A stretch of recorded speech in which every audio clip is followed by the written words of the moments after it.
venue was the Workers' Club in King Street, where a couple of hundred people involved in providing rehabilitation services, coordinators of the same, safety officers and those its job will be to enforce work cover were gathered.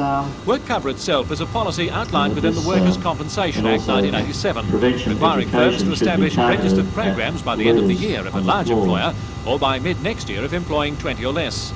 However, the new Minister for Industrial Relations and Employment, John Fahey, has ordered a review, with a report expected in 6 months. No changes will be made before then. The Greiner administration is said to be keen to remove the emphasis on regular payouts and return to a system where workers will have the power to sue for larger lump sums.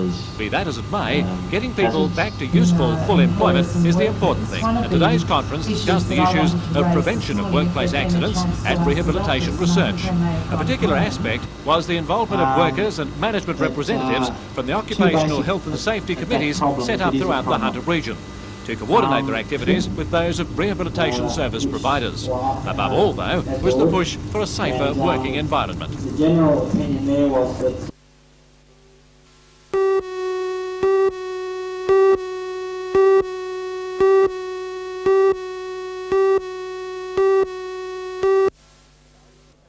32 seconds remaining. The Falcons are sitting comfortably in 6th place on the NBL table with 9 wins and 7 losses.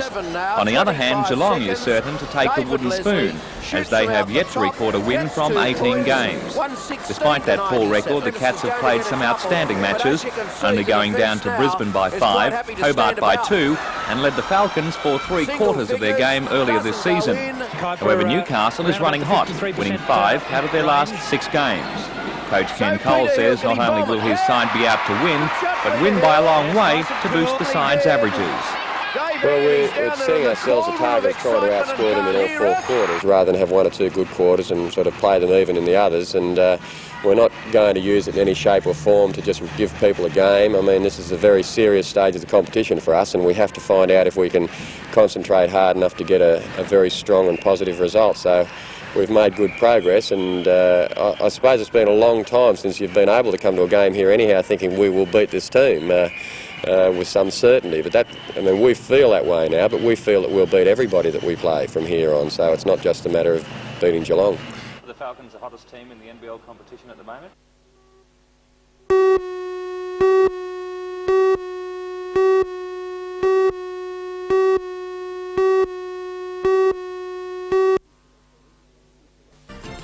A police anti-corruption campaign has been launched by Maitland District Police Superintendent Rick Kane. The newly appointed superintendent says he believes most members of the force are honest, but he wants to keep them that way. For all the news, join us tonight at 6.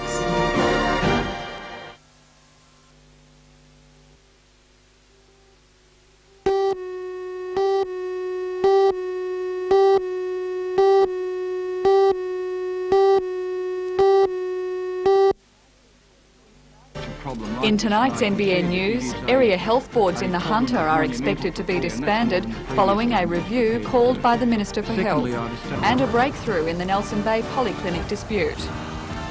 For all the news, join us tonight at 6.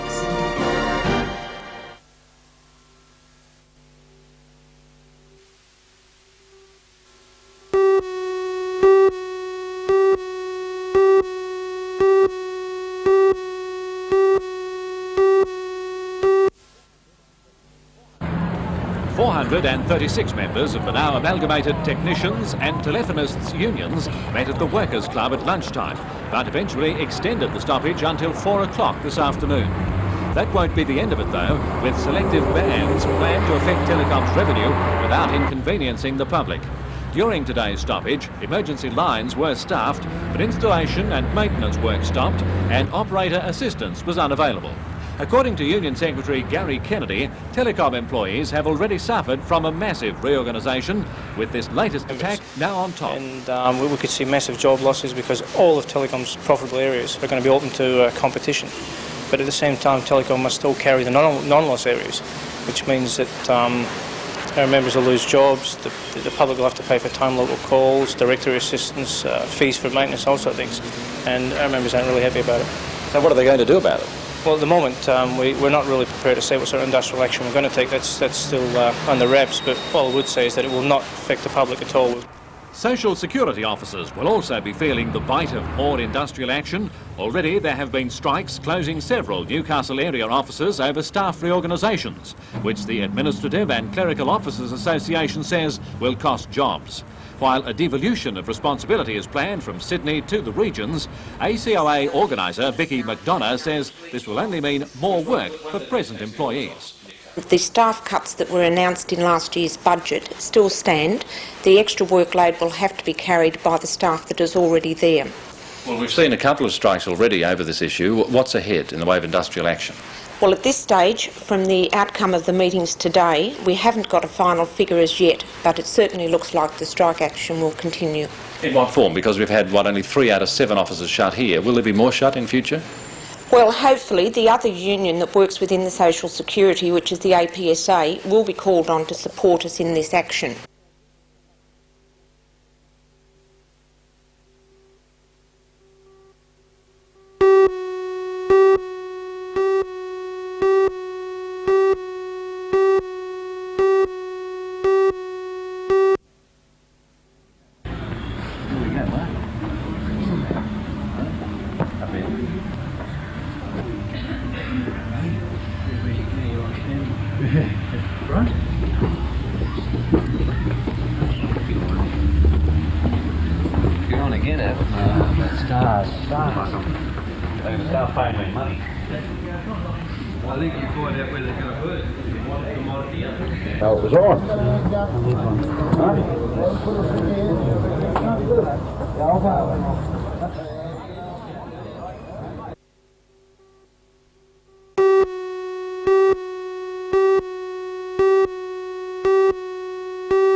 Syria has agreed to a negotiated peace formula.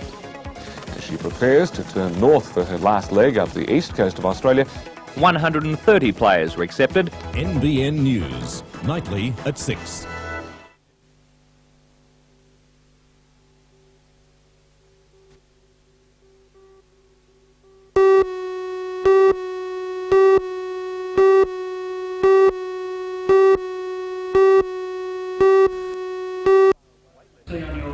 Weightlifters from as far away as Tasmania were at Windale today for the annual National Country Championships. Spearheaded by Commonwealth Games gold medalist Greg Hayman, 4 local lifters won gold medals, including Brad Richards, Chris Shannis and Robert Rogers.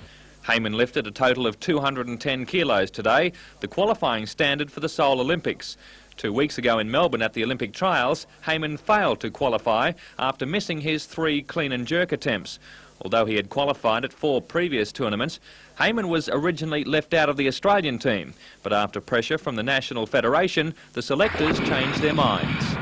Last year they set a 4 qualifying competition standard, and at the competition on that day they decided to change their mind and only take on that day's performance, which was very controversial, considering they already set 4 competitions previously. Has that made you disillusioned with the sport? Not with the sport. I think mostly the Olympic selection committee and the way they choose the teams. What about the games? Are you retiring after the Olympic Games? No chance. I'll be in there till the next Commonwealth Games in Auckland in 2 years' time. Well, what's your goal then?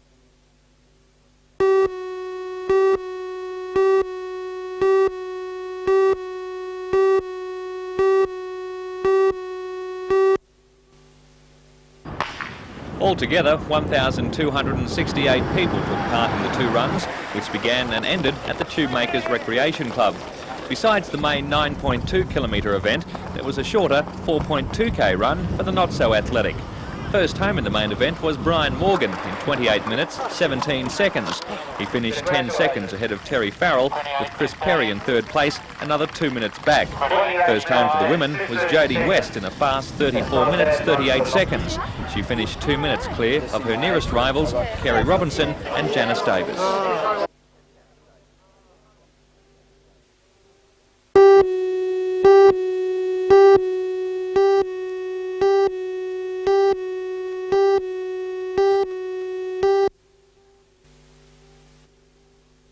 This is typical of the terrain where the group from the Baptist Boys Brigade have apparently become lost.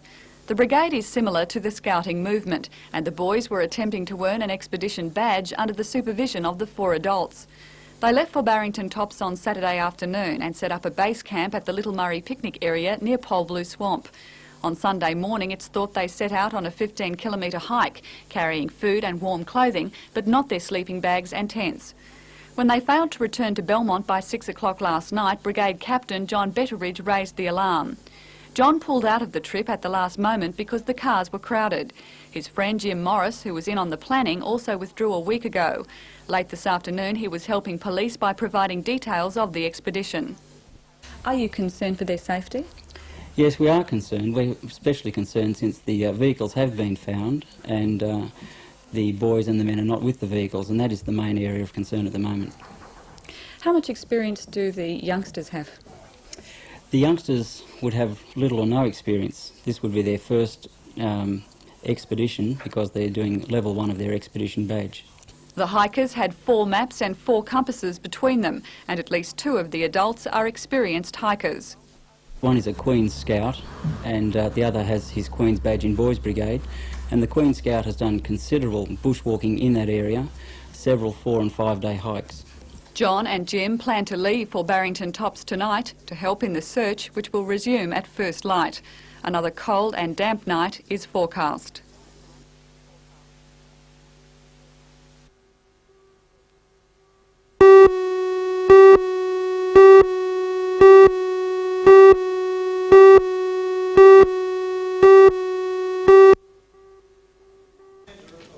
An estimated 300 people packed the Stockton Public School Hall to hear 2 representatives from the company Australian Fluorochemicals explain how and why they want to move the plant to Stockton. The multi-million-dollar shift would involve constructing a new plant on Kooragang Island. Many residents fear too many chemical plants are mushrooming in the city. This proposal involves the manufacture of a raw material used in fluorocarbons, a factor that makes the shift even more contentious. Studies suggest that irreparable damage is being done to the Earth's ozone layer as a result of fluorocarbons. Residents are also concerned that wind shifts could deposit any possible leakages of the gases into their residential areas. At least 2 independent aldermen from Newcastle City Council are at the meeting, and there's no doubt extensive lobbying will continue before a final decision is reached. In 10-tonne tankers or in 1-tonne drums, which will be transferred.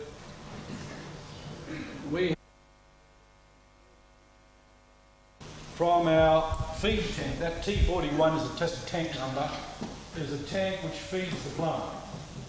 And all our process streams come.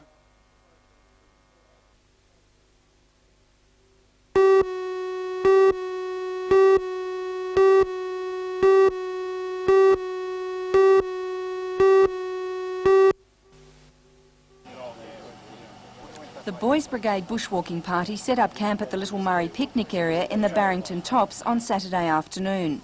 The group was made up of 12 boys aged between 12 and 15 years. They were accompanied by 2 adults and 2 older boys with bushwalking experience.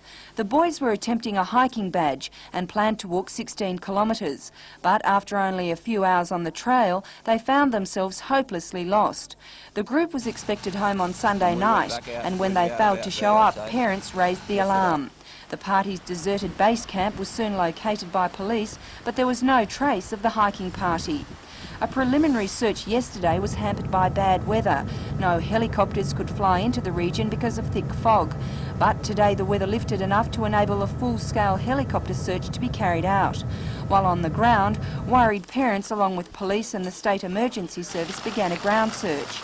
The rescue helicopter was the first in the air, but was soon followed by media helicopters who were given different areas to scour.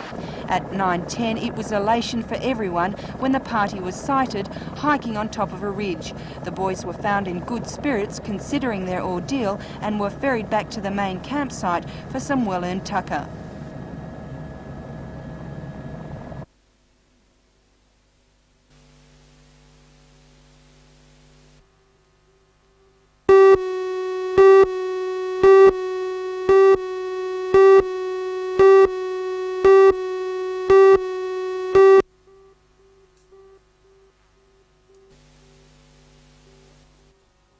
Moylan and Sharp Constructions would like to turn this into this. But first, the Newcastle company must win the war of words. 4,500 anonymous letters were distributed throughout the city, asking residents to condemn the proposal.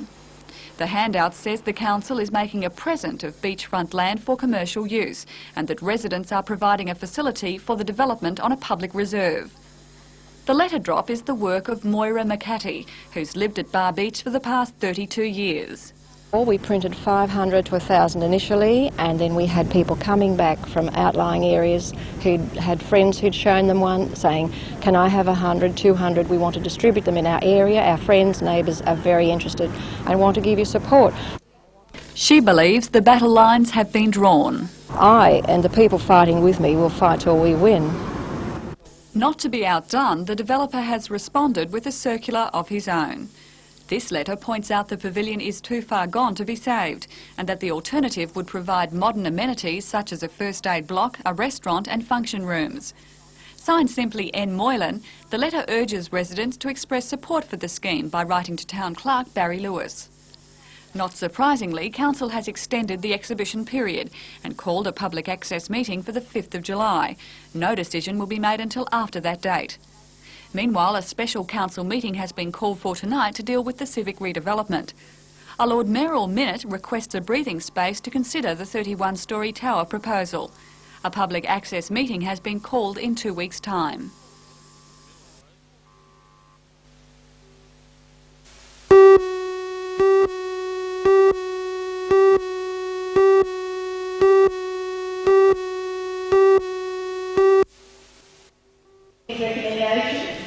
School and TAFE College teachers met at Broadmeadow Police Youth Club to hear recommendations from the Federation.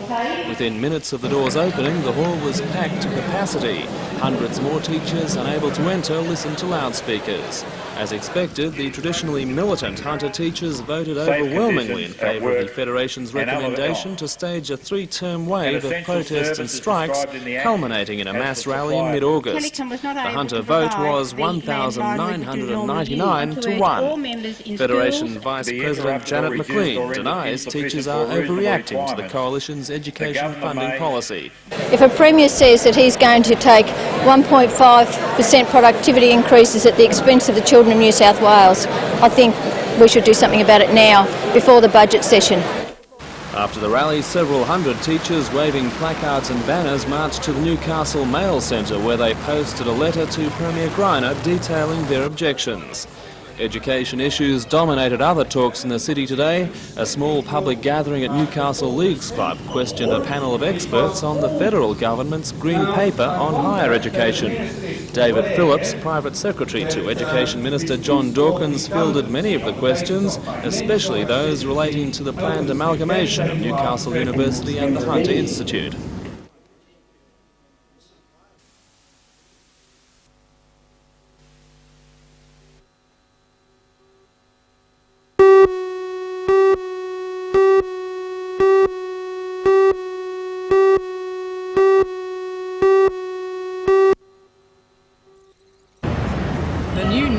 Syringe exchange is in Cooper's Lane in Newcastle West. The shop front was officially opened by the state member for Newcastle, George Keegan. There are up to 3,000 intravenous drug addicts and experimental users in the Hunter Valley. The shop front can provide them with clean, sharp needles on an exchange basis to help stop the spread of AIDS through sharing needles. If they haven't got any, then we'll give them an initial supply, but we'll encourage them to come back and exchange. There'll also be educational material available, free condoms if they need them, and any information if they request it. The centre will be open between 6 and 10 p.m. Thursday to Sunday. Visits will be confidential. But we have got guarantees from police that they won't be observing this facility.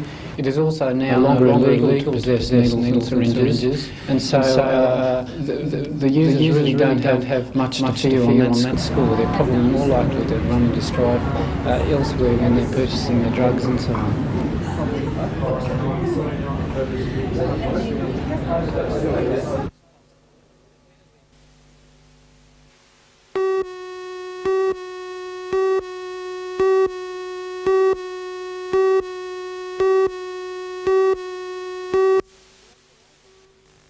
In a written statement this afternoon, the town clerk said museum trustees have reassessed the museum's operations. They plan to review the use of staff and to examine more efficient methods of operating the museum's kiosk and shop. An employee claims she and 6 colleagues today lost their jobs. The museum will remain open, but the kiosk and souvenir shop will close next week until their position is reviewed. However, the museum is also reducing its opening hours. It's 5 weeks tomorrow since the Queen officially opened the museum on May the 7th, but already visitors are down 4,000 on projections and income is $10,000 behind budget. Earlier this week, State Cabinet refused a council request for financial assistance towards the museum's operating costs. Now, Town Clerk Barry Lewis says it's necessary to take a hard look at how the museum operates, how it is marketed and how it raises funds. Today, less than 50 people signed their name in the visitors' book. Comments range from very good to all right and okay. Other comments have been made in the past. After issuing today's statement, the town clerk was unavailable for comment. However, he issued a directive that NBN was not allowed to interview Acting Museum Director David Bradshaw about the problems.